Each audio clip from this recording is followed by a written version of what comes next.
নমস্কাৰ। বিধানসভা অধ্যক্ষগৰাকী নিৰপেক্ষ নহয়, তেওঁ বিৰোধী বিধায়কৰ প্ৰশ্নৰ তেওঁ শুনিব নোখোজে আৰু বাৰম্বাৰ তেওঁ বিজেপি চৰকাৰখনৰ বিফলতাক বিধানসভাত লুকুৱাবলৈ চেষ্টা কৰে। এই অভিযোগ অসমৰ ৰাইজৰ। অসমৰ ৰাইজে বাৰম্বাৰ কৈ আছে যে অধ্যক্ষগৰাকী নিৰপেক্ষ হ'ব লাগে। আৰু পূৰ্বৰ যদি আমি ইতিহাস চাওঁ, অসম বিধানসভাৰ ইতিহাস যদি চাওঁ, আজিলৈকে পক্ষপাতিত্বমূলক বিধানসভাৰ অধ্যক্ষ হয়তো অসমৰ ৰাইজে দেখা নাই। এইবাৰে প্ৰথম এইগৰাকী অধ্যক্ষই প্ৰথম যি প্ৰতিটো বিষয়ক লৈ চৰকাৰক তোষামোদ কৰে, চৰকাৰৰ পক্ষত থিয় দিয়ে, বিৰোধী বিধায়কসকলৰ যি প্ৰশ্ন এই প্ৰশ্ন তেওঁ শুনিব নোখোজে। আপোনালোকে বিশেষকৈ চাওক, অখিল গগৈ ডাঙৰীয়াৰ ক্ষেত্ৰত এই যি অধ্যক্ষ, এই অধ্যক্ষগৰাকীয়ে কেনেকৈ চৰকাৰী পক্ষলৈ পক্ষপাতিত্বমূলক তেওঁ কাম কৰে। শিক্ষা ব্যৱস্থাৰ প্ৰতি তেখেতৰ আপোনাক অপমান কৰিছো বা চৰকাৰক অপমান Please don't interrupt. মাননীয় Don't interrupt. অখিল গগৈ বহক। মহোদয়, আপুনি শুনক। মাননীয় অধ্যক্ষ মহোদয়, আপুনি কওঁতেতো কোৱা নাই। আপোনাক কি ক'ব?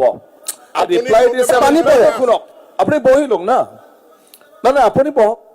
44খন বিদ্যালয়ত 44খন বিদ্যালয়ত মই টিং লগাই দিছো। নাই আপোনাক তৰ্ক কৰিব দিয়া নাই নহয়। পানী পৰে, পানী দিছে। আপুনি কিয় তৰ্ক কৰিব?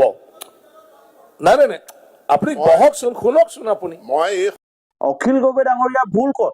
তেওঁ কিয় বাৰম্বাৰ বিধানসভাৰ পৰা নিলম্বন কৰা হয়? এই মুহূৰ্তত মোক বিধানসভাৰ পৰা এই মুহূৰ্তত ছাছপেণ্ড কৰিছে, নিলম্বিত কৰিছে মাননীয় অধ্যক্ষ ডাঙৰীয়াই। মই জাষ্ট সোমাইছিলোঁহে, 2 মিনিটমান হৈছিলে, ছাছপেণ্ড কৰি দিলে। কেলে মোৰ আজি 9 নম্বৰত এটা প্ৰশ্ন আছিলে যে বিজেপি গোটেই ৰাজ্যখনত অফিচ বনাবৰ কাৰণে কিমান মাটি দিছে। কাৰণ অখিল গগৈ ডাঙৰীয়াই অসমক নেতৃত্ব দি অসমৰ ৰাইজৰ প্ৰশ্নবোৰ অসম বিধানসভাত দাঙি ধৰে আৰু ইয়াক লৈ অধ্যক্ষগৰাকী বিমূৰত পৰে। তেওঁ মুখ্যমন্ত্ৰী হিমন্ত বিশ্ব শৰ্মা ডাঙৰীয়াক যিহেতু তেল মাৰিব লাগিব, গতিকে অখিল গগৈ ডাঙৰীয়াক বাৰম্বাৰ সদনৰ পৰা নিলম্বন কৰে। এতিয়া প্ৰশ্ন হয়, আপোনালোকে চাওক, এইগৰাকী অসমৰ মুখ্যমন্ত্ৰী ডক্টৰ হিমন্ত বিশ্ব শৰ্মা ডাঙৰীয়া, তেওঁ কেনেকৈ বিধানসভাত তেওঁ অখিল গগৈ ডাঙৰীয়াক মালটো কা বুলি তেওঁ প্ৰশ্ন কৰিছে। গতিকে অখিল গগৈ মালটো কাৰ?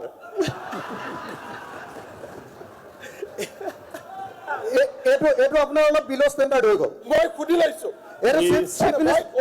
আপুনি যেতিয়া চিফ মিনিষ্টাৰ আসনৰ পৰা চিফ মিনিষ্টাৰ আসনৰ পৰা অলপ বিল' ষ্টেণ্ডাৰ্ড হৈ গ'ল। ঠিক আছে, এইটো আপুনি নিজে নিজে উঠাই লওকচোন, নিজে নিজে উঠাই লওক, দেখিবলৈ বেয়া হৈছে। অধ্যক্ষ মহোদয়, অধ্যক্ষ মহোদয় এক্সপাণ্ড কৰিম বুলি কৈ দিয়ক প্লিজ। কৰি দিছো। অধ্যক্ষ মহোদয়, সাংবিধানিক মৰ্যাদাটো তললৈ নামিছে। এক মিনিট মই নিজে বুজি এইটো কাটি দিয়ক। শব্দটো শুনি লওক। মনোৰঞ্জন তালুকদাৰে কোৱাটো উঠাই দিয়ক, মই কোৱাটো উঠাই দিয়ক, মোৰ কোনো আপত্তি নাই। মই কোৱাটো মালটো টকা। মাল ইজ নট আনপাৰ্লিয়ামেণ্টাৰী ৱৰ্ড। আপোনাৰ মালটো পাৰ্লিয়ামেণ্টাৰী ৱৰ্ড হয়। প্লিজ, আপোনাৰ পুলিচে মালটো খাব, সেইটো মাননীয় অধ্যক্ষ মহোদয়। এনেকৈ বিধানসভাত এজন বিধায়কক, ৰাইজে ভোট দি জিকাই নিয়া এজন বিধায়কক এনেকৈ অপমান কৰিব পাৰে নে? অখিল গগৈ ডাঙৰীয়া মালটো কাৰ?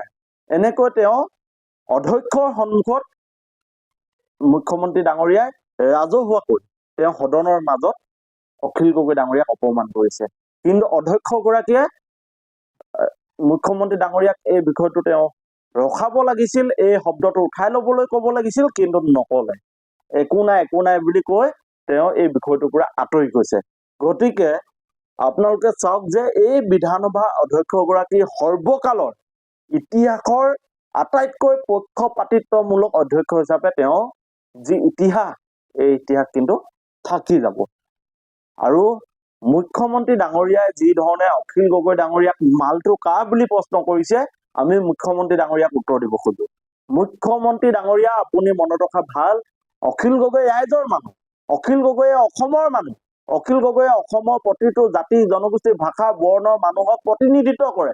সকলো মানুহৰ পক্ষত তেওঁ মাত মাতে, সকলো মানুহৰ হৈ তেওঁ কথা কয়, সকলো মানুহৰ সমস্যাখিনি তেওঁ বিধানসভাত উপস্থাপন কৰিবলৈ যত্ন কৰে আৰু আপোনালোকে কোৱা মিছা কথাবোৰ অখিল গগৈ ডাঙৰীয়াই ফাদিল কৰে। আনকি আপোনাৰ চকুত হয় আপুনি অসমৰ আটাইতকৈ 2 নম্বৰী মানুহ সেই বুলি ক'ব পৰা একমাত্ৰ বিধায়কগৰাকীয়ে হ'ল অখিল গগৈ। গতিকে আপুনি ভয় খাবই।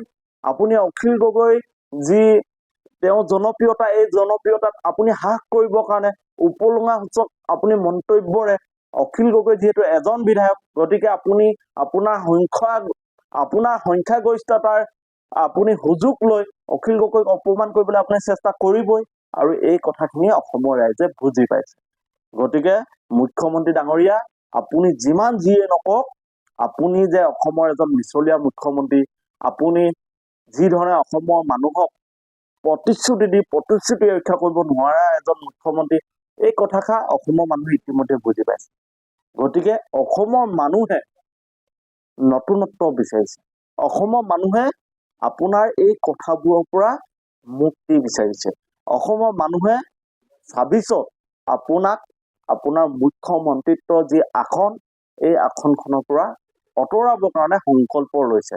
আপুনি অখিল গগৈ ডাঙৰীয়াক যিমানেই বিৰোধিতা নকৰক, আপুনি যিমানেই অপমান নকৰক, অখিল গগৈক অসমৰ মানুহে জানে, বুজে।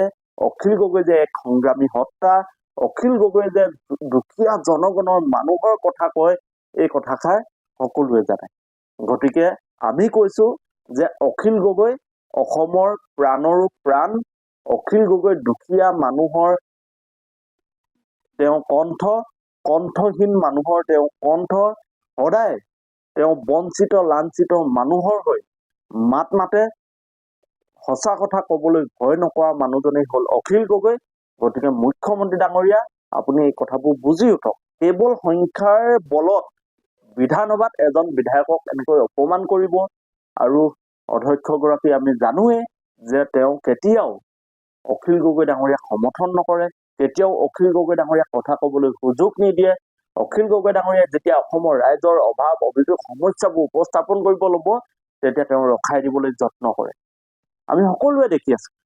গতিকে এইগৰাকী অধ্যক্ষ, যিগৰাকী অধ্যক্ষ পক্ষপাতিত্বমূলক, সেইগৰাকী অধ্যক্ষ দিনত অসমৰ ৰাইজে এইখন বিধানসভাৰ পৰা কিবা সুফল পাব বুলিও আমাৰ মনে নকয়। গতিকে শ্ৰদ্ধা ৰাইজ, আপোনালোকে কথাখিনি বিচাৰ কৰক, বিবেচনা কৰক। এই মুখ্যমন্ত্ৰীগৰাকীয়ে এনেকৈ বিধানসভাত অখিল গগৈক মালটো কা বুলি প্ৰশ্ন কৰাটো কিন্তু আমি গ্ৰহণযোগ্য বুলি ভবা নাই।